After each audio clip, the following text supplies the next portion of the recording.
A well-crafted lesson plan is the foundation of effective teaching. It is a roadmap that guides educators and students on a journey of learning. Just like an architect needs a blueprint to build a house, a teacher needs a lesson plan to build knowledge and skills. A good lesson plan considers the learners, the content, and the best ways to bring them together. A strong lesson plan starts with clear objectives. These objectives outline what students should know and be able to do by the end of the lesson. They provide a target for instruction and a way to measure if learning has occurred. Without a plan, teaching can become directionless. Teachers may struggle to cover important material, and students may not gain a deep understanding of the concepts. A well-structured lesson plan provides a framework for success, ensuring that every student has the opportunity to learn and grow. The way a lesson plan aligns with learning objectives can be viewed through the lenses of two important educational theories: constructivism and behaviorism. Constructivism emphasizes the active role of the learner in constructing their own understanding. From a constructivist perspective, a strong lesson plan will provide opportunities for students to explore, experiment, and make connections to their prior knowledge. Activities might include group projects, hands-on investigations, or problem-solving tasks that require students to apply their learning in new contexts. Behaviorism, on the other hand, focuses on observable behaviors and the use of reinforcement to shape learning. A lesson plan designed with behaviorist principles in mind might include clear expectations, step-by-step instructions, and a system of rewards or recognition for desired behaviors. While these theories seem different, they can work together.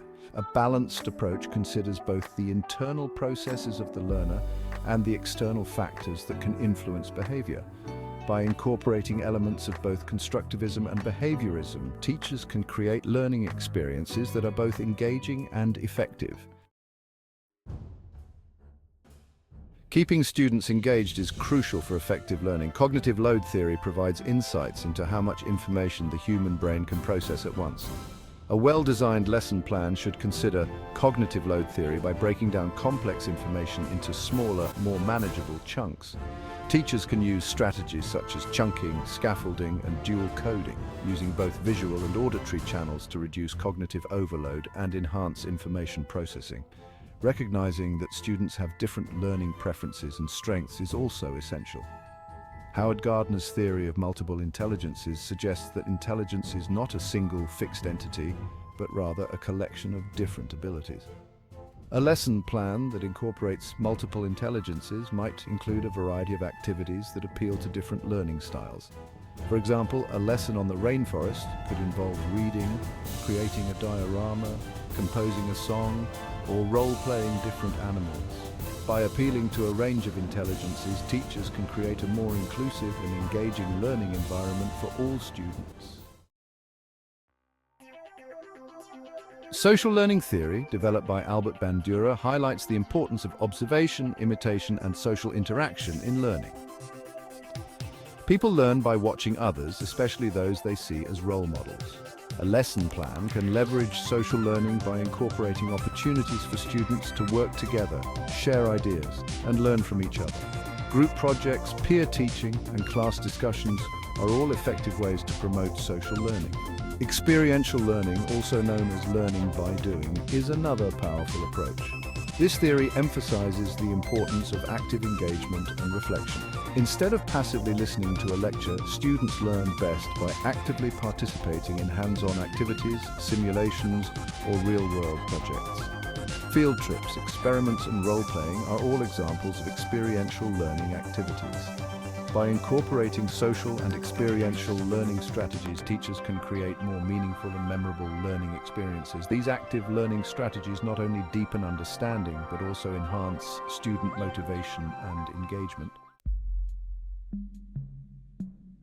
Section 5. Measuring understanding, formative and summative assessments.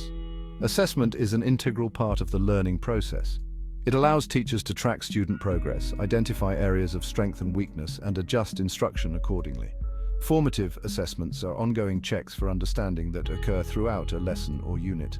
They provide teachers with valuable feedback about student learning in real time. Examples of formative assessments include exit slips, think, pair, share activities, quick quizzes, or even informal observations of student work and discussions. Summative assessments, on the other hand, are more formal and occur at the end of a unit or grading period. They are designed to measure overall learning and mastery of the material. Examples of summative assessments include unit tests, projects, presentations, or essays. A well-designed lesson plan will include a balance of both formative and summative assessments. Formative assessments allow for ongoing adjustments and personalized feedback, while summative assessments provide a more comprehensive measure of student learning. By using a variety of assessment methods, teachers can gain a more complete picture of student understanding. Section 6. The power of feedback guiding students towards success. Feedback is an essential component of effective learning. It provides students with information about their progress, identifies areas for improvement, and helps them develop a growth mindset. Effective feedback is timely, specific, and actionable. It focuses on the task or process rather than the student's character and provides clear guidance on how to improve. Feedback should be a two-way street. Teachers can provide feedback to students, but students should also be encouraged to self-assess and provide feedback to their peers. This creates a culture of continuous learning and improvement within the classroom. Feedback loops are an effective way to ensure that feedback is acted upon. A feedback loop involves providing feedback, giving students time to process and act upon it, and then following up to check for understanding and provide additional support. By embedding feedback loops into the lesson plan, teachers can help students develop self-regulation skills and take ownership of their learning.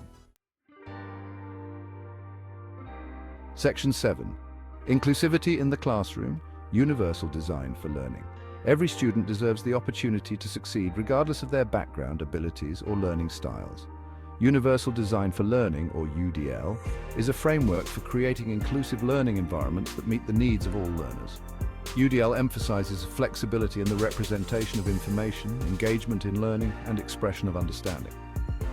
A lesson plan designed with UDL in mind might include multiple means of representation, such as text, audio, and video, multiple means of engagement like hands-on activities, group projects, and technology integration, and multiple means of expression such as written reports, oral presentations, and multimedia projects. By providing options and choices, teachers can create a more equitable and accessible learning experience for all students. UDL is not about creating separate lessons for different learners, but rather about creating one lesson that is accessible to all. It's about removing barriers and providing supports so that every student can access the curriculum and reach their full potential. Section 8. Reflection, a tool for growth. Reflection is a powerful tool for both students and teachers. For students, reflection helps them to consolidate their learning, make connections, and identify areas where they need further support. Teachers can incorporate reflective activities into the lesson plan by providing time for students to journal, participate in class discussions, or complete self-assessments. For teachers, reflection is essential for continuous improvement. By reflecting on the effectiveness of their lesson plans, teachers can identify what worked well, what could be improved, and how to better meet the needs of their students. Reflective practice can take many forms, from informal journaling to more structured peer observations and feedback. The key is to create a culture of reflection within the school community, where teachers feel supported in sharing their experiences and learning from each other. Section 9. Conclusion: the enduring impact of effective lesson plans.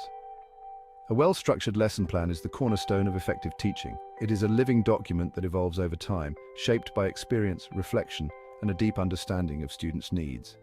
By grounding lesson plans in educational theory, incorporating diverse learning strategies, and prioritizing assessment and feedback, teachers can create engaging and effective learning experiences for all students. The impact of a well-crafted lesson plan extends far beyond a single lesson or a single day. It has the power to ignite a passion for learning, foster critical thinking skills, and equip students with the knowledge and skills they need to succeed in school and in life.